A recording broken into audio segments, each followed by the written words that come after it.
Olá, sou a professora Iesca, vim ministrar para vocês a disciplina de Auditoria e Controladoria do curso de Administração Pública.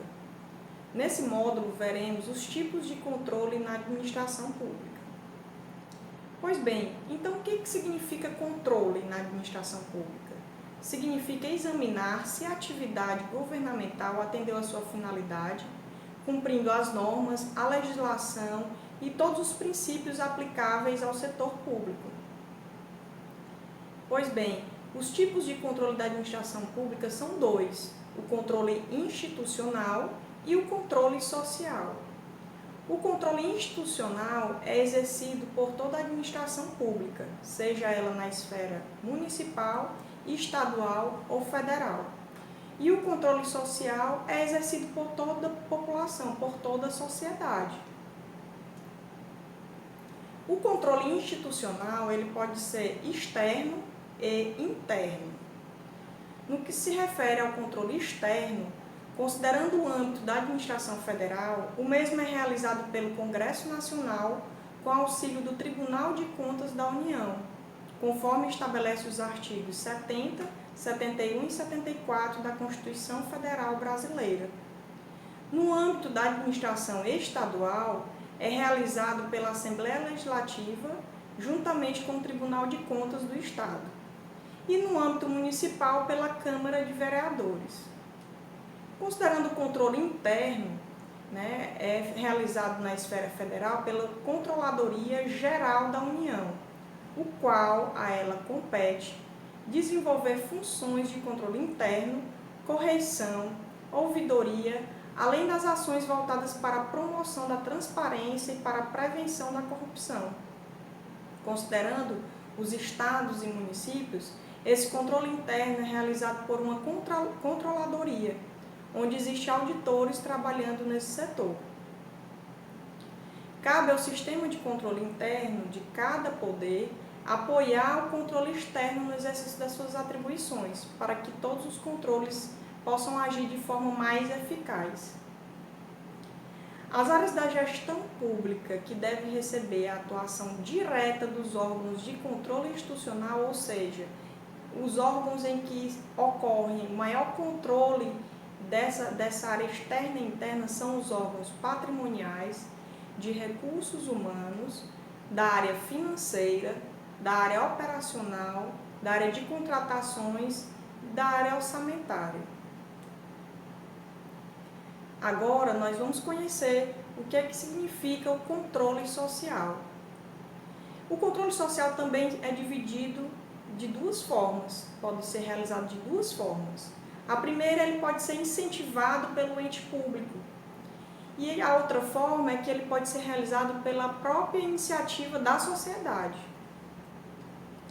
O controle social se faz pela oportunidade que o ente público proporciona à sociedade em participar dos conselhos gestores, das audiências públicas, das conferências públicas, tudo isso como forma de contribuir para uma gestão pública que possa atender às reais necessidades da população, ou seja, que ele possa cumprir o seu papel social, seu papel que é a sua função primordial do Estado, que é promover a finalidade do que é necessário para toda a população. Então, havendo essa possibilidade desse controle social, a sociedade poderá agir juntamente com a administração pública para promover uma eficaz administração da mesma. Um exemplo disso é a audiência pública, como nós falamos, especificando melhor esse tipo de controle social. O que é que significa audiência pública?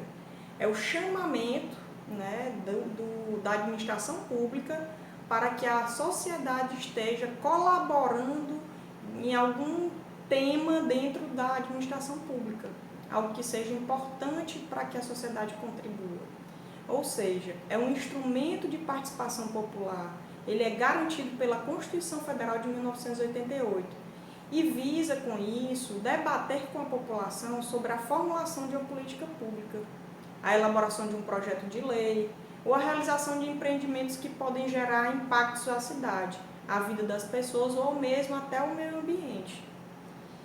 Como é que ela é divulgada, essa audiência pública? Ela pode ser feita pela imprensa local, isso acontece muito pela TV, né? Atualmente a gente vê muita divulgação dessas audiências públicas pela televisão, no Diário Oficial, que é o meio oficial de divulgação, e nas páginas de internet dos órgãos competentes, onde esses órgãos públicos hoje têm uma comunicação atualmente bem melhor do que nos tempos passados, podendo assim haver uma melhor comunicação com a sociedade.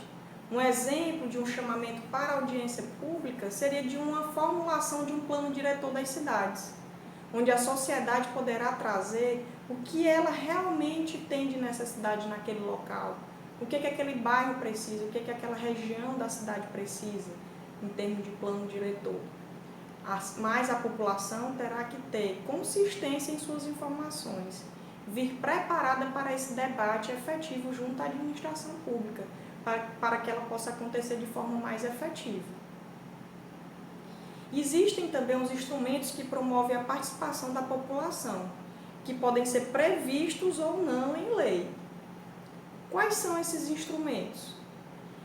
Os não previstos em leis podem ser as manifestações de rua, as redes sociais, que estão bastante em voga atualmente, né? Um meio de comunicação rápido, preciso, eficiente, em que muitas pessoas conseguem fazer denúncias sobre más administrações públicas, né? Algo que não está tendo resultado em termos de administração pública. Os grupos de pressão, que são os lobbies, as organizações sociais defensoras de direito e diversos outros tipos de movimentos. Todos estes são não previstos em lei. Mas existem também os instrumentos de controle sociais previstos em lei, como a Lei de Acesso à Informação.